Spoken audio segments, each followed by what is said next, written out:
내년 7월 출범하는 통합시 청사로 현 청사를 사용하는 방안이 유력한 것으로 알려졌습니다. 오는 20일 최종 결정됩니다.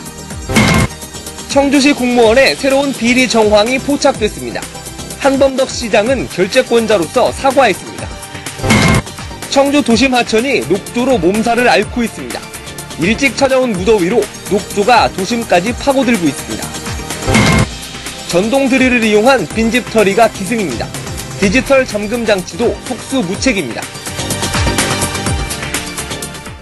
여러분 안녕하십니까? 월요일 밤 뉴스데스크 충북 세종 소식입니다.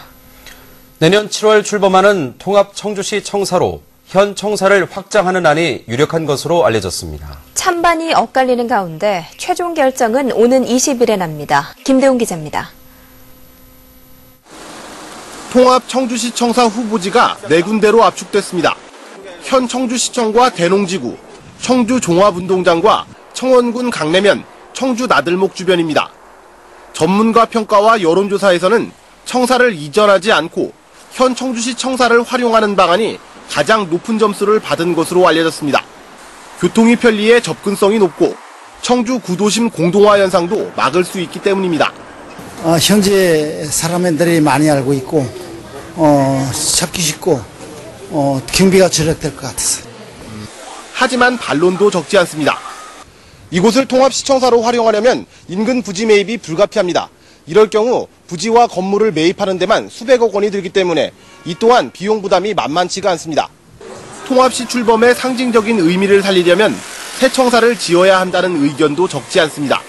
현 청사는 10만에서 인구 20만 시절에 세워진 그런 청사인데 이 인구 100만의 청주시를 과연 이끌고 갈 수 있겠느냐. 통합추진공동위원회는 2차례 주민설명회를 열어 의견을 수렴한 뒤 오는 20일 입지를 최종 결정할 예정입니다. 신설되는 2개 구청 후보지도 각각 2군데로 압축되며 최종 입지는 청원군이 여론조사 등을 거쳐 선정하게 됩니다. MBC 뉴스 김대웅입니다. 청주시 공무원 비리 사건과 관련해 새로운 비리 정황이 드러났습니다. 수사는 뇌물의 윗설이 있느냐에 맞춰지고 있고 한범덕 시장은 결재권자로서 시민께 죄송하다며 사과했습니다. 이호진 기자입니다. 청주시 공무원 뇌물 사건을 수사 중인 경찰이 최근 새 비리 정황을 포착한 것으로 알려졌습니다. 지난 5일 압수수색에서 유통업체 등록과 관련 의심이 가는 또 다른 증권 계좌를 찾은 것으로 전해졌습니다. 이미 드러난 6억 6천만 원이 든 계좌와 관련해서는 뇌물 상납 고리 여부가 관건입니다. 경찰은 6억 6천만 원의 원금이 고스란히 남아있다는 것은 공무원 이 씨가 관리 차원에서 갖고 있었던 것 아니냐는 의심이 든다며 수사 방향을 암시했습니다. 이 씨가 누군가의 자금을 보관하고 있었든 뇌물을 보관하다 상납하려 했든 자신이 사용하지 않은 만큼 수사 확대는 불가피한 상황입니다. 이 때문에 경찰의 수사가 윗선 어디까지를 겨냥한 것인지를 놓고 청주시청 내에서 추측이 난무하고 있습니다. 특히 새로운 계좌를 경찰이 파악한 것과 관련해 청주시가 인허가한 또 다른 대규모 사업에 대해 광범위한 수사가 이뤄지는 것 아니냐는 예상도 나오고 있습니다. 한편 한범덕 청주시장은 오늘 주간 업무보고 회의에서 결재권자로서 뇌물 수수를 막지 못한 건 전적으로 시장의 책임이라며 시민께 죄송하다고 밝혔습니다. 한 시장은 또 경찰 수사에 적극 협조하고 재발 방지 대책을 마련할 것을 간부들에게 지시했습니다. MBC 뉴스 이호진입니다. 때이른 무더위가 계속되면서 청주 도심 하천에도 녹조가 나타나고 있습니다. 이례적인 일인데 악취는 물론 생태계까지 위협하고 있습니다. 조을선 기자입니다. 청주의 젖줄 무심천으로 이어지는 영운천. 녹색 페인트를 잔뜩 풀어놓은 듯 하천 4km 일대가 온통 녹조로 뒤덮여 있고 가까이 다가가자 악취가 코를 찌릅니다. 백로 한 마리는 엉킨 녹조 사이에서 물고기를 찾지 못해 한참을 두리번거립니다. 주민들은 산책을 나왔다가 오히려 눈살만 찌푸립니다. 보는 사람에게 굉장히 불쾌감을 주고 또 이 환경이 오염되는 것 같은 그런 어떤 기분이 들어서 그래서 좀 안타까운 그런 생각이 들어요. 역시 무심천으로 이어지는 율량천도 이미 녹조가 점령했습니다. 수십억 원을 들여 조성한 생태하천이란 이름이 무색할 정도로 녹조 천지입니다. 특히 이렇게 물의 흐름이 느린 구간에 녹조가 잔뜩 끼었습니다. 비료나 분뇨와 같은 오염물이 쉽게 유입될 수 있는 농촌 지역 하천이 아닌 도심 하천에서 녹조 현상이 나타나는 건 드문 일. 때이른 무더위가 연일 계속되면서 수온이 오르고 유량이 줄어든 데다 최근 비까지 적었기 때문으로 분석됩니다. 날씨가 굉장히 무더워지면서 사실은 주변에 있는 그 유기물들이 하천에 유입되고 거기에 그 하천에 유기물이 많아지면서 그 유기물을 먹고 사는 녹조가 굉장히 많아지는 현상입니다. 녹조가 계속되면 산소량이 급격히 떨어져 생태계까지 위험할 수 있습니다. 저거 해야죠. 도시하천에 이렇게 녹조가 생기는 전례는 모르겠는데 이런 지금 현상이 발생했으니까 원인을 분석을 해본 다음에 조치할 수 있는 방안을 공부해야죠. 이상기후에 녹조가 이제 도심 하천까지 위협하고 있습니다. MBC 뉴스 조울선입니다. 배롱나무라고 들어보셨습니까?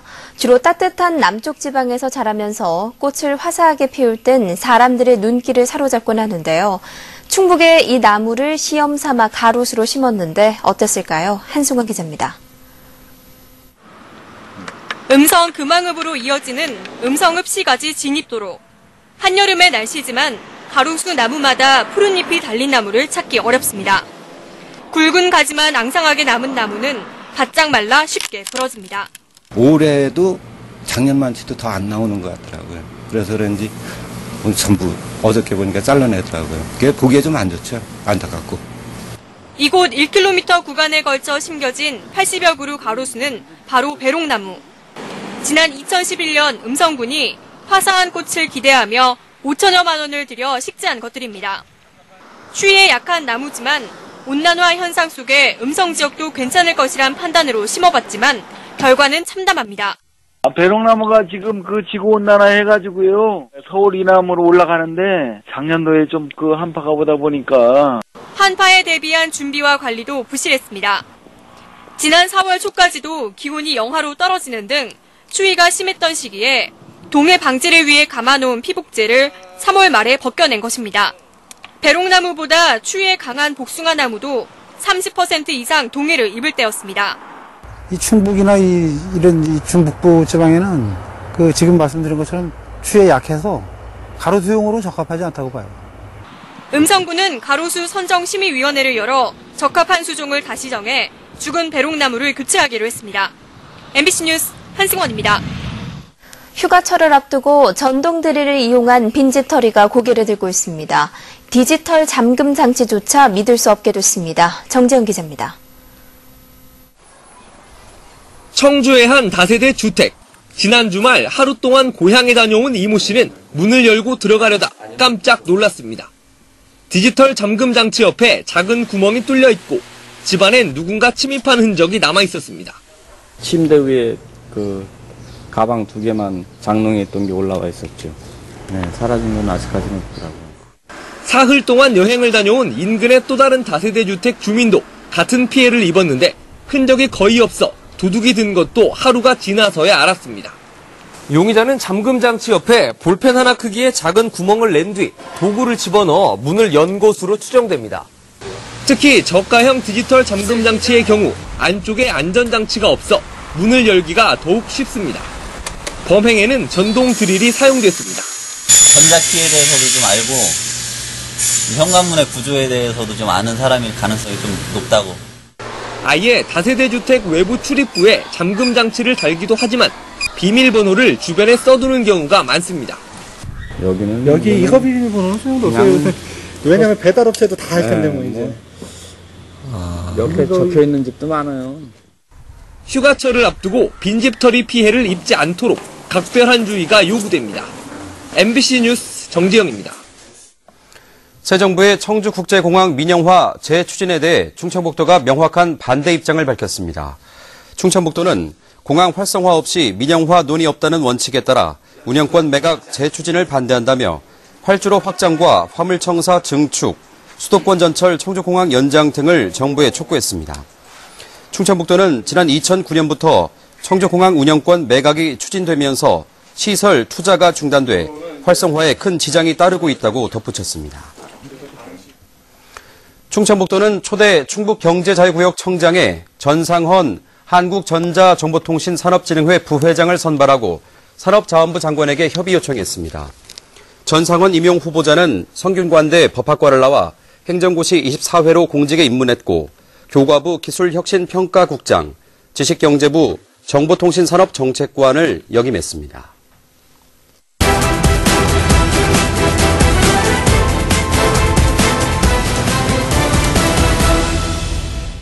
이용석 신임 청주-충주-문화방송 사장이 오늘 취임했습니다. 이용석 신임 사장은 취임사를 통해 종편 등 새로운 매체가 등장하고 콘텐츠 유통량이 폭발적으로 늘면서 기존 방송을 위협하고 있다며 이럴 때일수록 지역 대표 방송으로 지역민들에게 파고들고 청주청원 통합과 세종시를 기반으로 콘텐츠를 강화해 위기를 기회로 만들어 한 단계 도약하자고 말했습니다. 이용석 신임 사장은 고려대 정치외교학과를 졸업하고 1982년에 입사해 홍보심의국장, 글로벌 사업본부장 등을 역임했습니다. 청주대학교 응용화학과 최세영 교수가 영국 캠브리지 국제인명센터가 선정하는 2013 세계 100대 과학자에 선정됐습니다. 최 교수는 실내 공기 중의 유해 물질을 분해 제거하는 광촉매제 연구 분야에서 업적을 인정받았습니다. 국제인명센터는 세계 3대 인명기관 중 하나로 영국 캠브리지에 본부를 두고 있습니다. 뉴스데스크 충북 세종 소식 마칩니다. 여러분 고맙습니다.